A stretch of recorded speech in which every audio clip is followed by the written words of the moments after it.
Yun know, musta? So, ito na nga, meron tayong bagong i-unbox. Or bubuksan. Wait. Okay, so, uy, maganda yun. Medyo ano yung packaging na. Hindi ganun kahirap buksan. So, isa na naman to sa mga na-recommend sa atin. Medyo mahal. Medyo mahal siya nung una. Parang nasa 5 something. Pero nakakuha tayo nito nung sale. So, pumatak ng... Wait lang. Okay, wala na. So, yun lang. Okay. So, yun nga sinasabi ko. Ito nga yung K75 Pro. Wait, ito yun. KZ. Lalagay rin natin link para di ko makalimutan. Oh, yan yung sinasabi ko. Ito. So, mapansin nyo, parang sa 5.2 something siya. Iba't ibang klase kasi ito, parang, basta iba't ibang klase nga yun. So, original na price na 5.2, pero nakuha ko ng 3.7. Yung iba't ibang klase niya na sinasabi ko is, ayan, may time machine. Well, merong yung 4.7 kasi kinuha ko yung parang mas bago yata. Kasi itong tatlo yung nila yung sa 5.2 no. Sakura Pink, Lemon, tapos ito yung mga dating version yata. Okay, so yun nga. So yun yung presyo niyan. And ito na nga yung KZ or KZ, hindi ko alam kung paano banggitin. K75 Pro. Yan. Hindi na pala natin kailangan ng gunting. Okay, so Oy!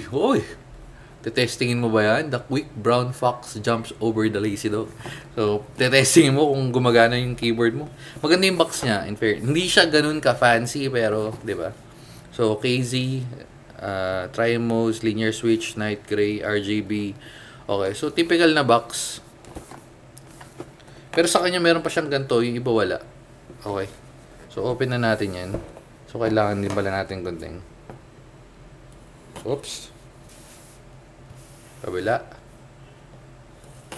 Yun, no? Yun. Oh. Okay, so. Wait. Uy. Okay. So, out of the box, may makukuha. Uy, grabe yung manual niya. Check nyo. Laki. Ito yata yung pinakamalaking manual na nakuha ko. Pero anyway. So, yan. So, ito yung manual niya. Wait, buksan natin. Basic information. Okay. So, yung pag-switch sa Bluetooth, itong keyboard na to, FNQWE. So, again, yun yung pag-switch para pag-pair, kailangan mo FN and then hold yung Q or yung W or yung E. Magbiblink yun ng mas mabilis. Tapos, habang nagpe-pairing yun pag na-connected na is... Or, hindi, depende kasi. Yung iba mabilis, yung iba mabagal. Pero mapapansin mo mag-iba yung blink. Pero sabi niya dito is push long your pour enderdas led yun. Hindi ko alam. Hindi, ano ba to? Iba yung nakasulat eh. Draken. Kasi English niya. Wala siyang English.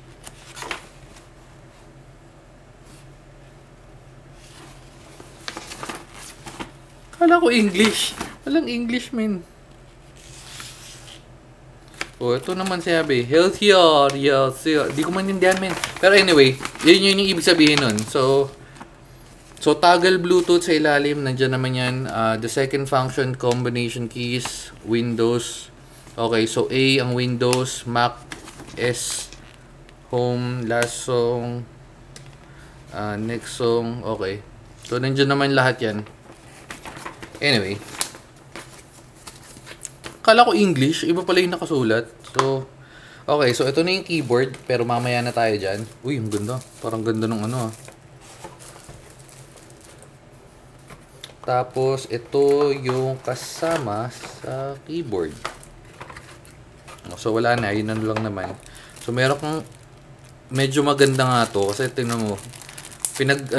Medyo pinaglaanan nila ng panahon paglagay ng, may leather na ano tawag dito? Basta yung leather na pang ng kable. Tsaka to. Okay, so USB-A, USB-C na grayish cable. Yan. Pero syempre, tatabi natin yan. Yan natin gagamitin. Ski cap puller. Tapos meron kang extra na na switch. Open natin. So tunog ng okay. Ay, maganda naman. Maganda naman. Okay. And ano to? Okay. Uy, may extra keycaps. Para saan to? Bakit? Ano to? So, ito yung lalagay mo sa gitna. So, ayan. Wala naman nakasulat, pero extra keycaps, still good. Okay, so punta na tayo sa main event, which is yung keyboard.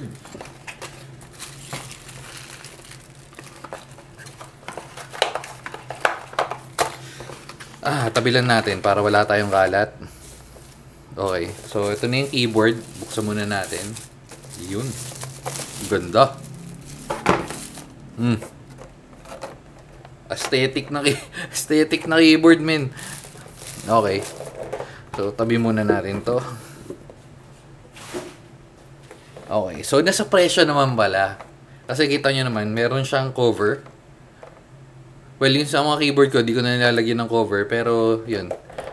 Good thing na rin to. So, yung cover niya, naka-cut out pa talaga para sa kanya.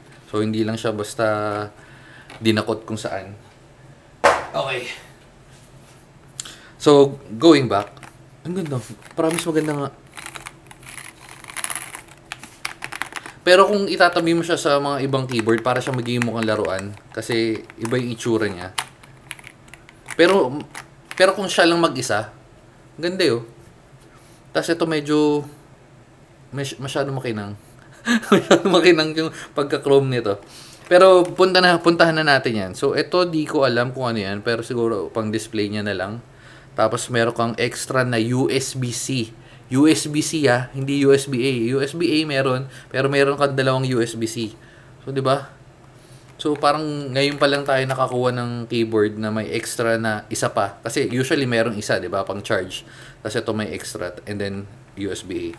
At madali mo siya makikita kasi nakalapag lang siyang ganyan. Ito, hindi yung nakasuksok sa ilalim. So, kung good or bad, depende na yun sa gagamit. Ito, meron pang LED na makikita natin. Ayun, may plastic eh. Oh. Di ba? Tapos on. Okay, so, ayun na. Ito lang, yun nga sinasabi ko, sa mga gantong keyboard kasi, usually, medyo mahihirapan ka magpalit. Well, pwede ka naman magpalit, pero, kasi, since design talaga tong keycaps niya para sa kanya diba? So, isa to sa mga keyboard na hindi ulit natin mapapalitan ng keycaps, kasi nga. Pero, tingnan nyo, ang ganda, oh. Diba? Okay, so yan yung Bluetooth and then yung dongle 2.4 switch mo lang. So easy switch lang siya. Uy, ang ganda ng number. Check nyo. Ano 69 na number. Anyway, so ano lang siya. So battery lang yata yun, pero tingnan natin sa mga susunod na kabanata. Okay. So yan. May mga design pa siya. Nakalagay Dakar, shift, nothing serious meaningful work, shift, parang racing type yung ano niya. Anyway, so yan yung buong, napunta na kaagad tayo doon, pero okay, so sa ilalim wala naman nakalagay, sa gilid wala rin, gilid wala, likod syempre meron kang dalawang stand na paangat mo, isa, dalawa, okay, so ganun din sa kabila. Yung dongle niya sa likod, wait, check natin kung may magnet. Okay, so may magnet naman. So, hindi naman siya mawawala basta-basta. Sa likod, typical na mechanical keyboard, dazzling, ewan ko ano yun. Tapos, K75, tapos yung serial number. Okay, so yun na yung keyboard niya. So, sound check tayo. Ganda. Ganda ng tunog.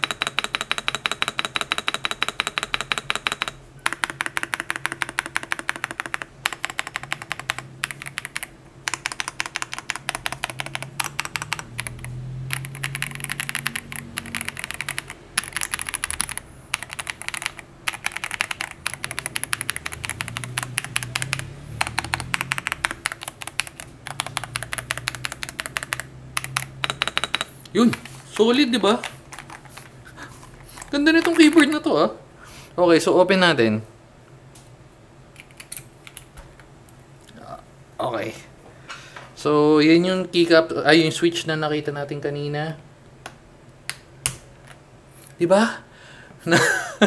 Naalala ko na naman yung isa nating keyboard, yung, anong pangalan nun? Basta, itong keyboard na to. Oops. Segway. Itong keyboard na to, ang kunat nung ano, di ba? Pero, easy tanggal lang. But anyway, so habang nanonood si 50 sa atin, sino si 50? Ito si 50. Oops. Wala lang siyang damit ngayon, pero, hi guys. Ako nga pala si 50. Naantok-antok pa. Nanonood eh. Sige na, dyan ka na. Sit down lang dyan, sit down. Okay. So, going back. Okay, so per panel din, per ano rin siya eh. Ayun o, hindi siya isang buo. Walang tagos. Ayun o. Kita ba? Kita eh. Ayun o. Okay, so yun. Okay, so tawag dito, sa testing, hindi ko pa mate-testing ngayon kasi sabi sa akin ng seller, papadala niya daw yung i-check ko. Wait lang, check ko muna saglit, mabilis lang kung makakahanap ko ng software para ma-test natin. Okay, so wala akong nakita. Para siyang lang to. May site ako nakita ng Chinese, pero pag ino-open natin, nag-shutdown. So, siguro natatry ko ulit mamaya, pero wala eh. Nag-message na rin naman sa seller. So, separate video na lang siguro yung testing natin. Tsaka, ang nakita ko kasi, pinakita ko na sa 5.2 something to, diba? Nag-check ako doon sa ibang mga site, umaabot siya ng 6 something, 6.7. So, anyway, so yan na yun. So, ito yung KZ natin, KZ75 Pro. Testingin nga natin again. K75 Pro nga yung pangalan niya. So, pag dumating pag nag-reply yung seller, testingin natin. Ayan, at kung, yan, steady. Kung sinasabi yung, mukha lang siya laruan, pero, matibay, ayun, So, tingnan yung tunog naman, diba? Okay, so, quick lang. Kung bibili nyo siya ng presyo ng parang nasa original price na walang discount, nasabihin na natin magkano yun, nasa 5.7 or lalo na kung mas mahal nyo nabili. Parang hindi ko siya masyadong ma-appreciate. Pero kung sa price range siya ng ganun, nasa 3.7, medyo pasok na siya. Kasi presyo niya abot na siya presyo ng faker eh. Wait lang.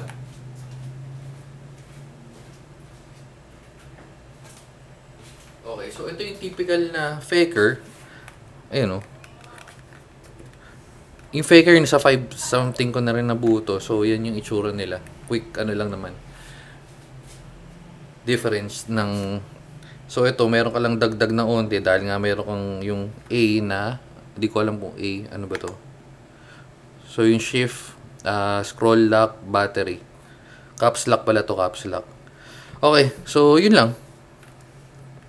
So, sa price ng 3.7, medyo sulit na siya para sa akin. Kasi nga, out of the box, magagamit man siya. At ang ganda na ng tunog niya, di ba? Pero kung medyo mas mahal doon, siguro, wala na, nabili na rin naman natin eh. Pero yun nga, balikan ko kayo pagkakuha natin ng software. Kasi nga, nag-try tayo maghanap, wala eh. Pero, anyway, so, yun na yun. So, sige na, hindi na natin tatapusin. Again, KZZI 75 Pro. Yun yung keyboard na yun. Okay. Bye-bye, babu. Hindi pa pala. Bye-bye. Bye-bye. Thumbnail. Oh, bye-bye.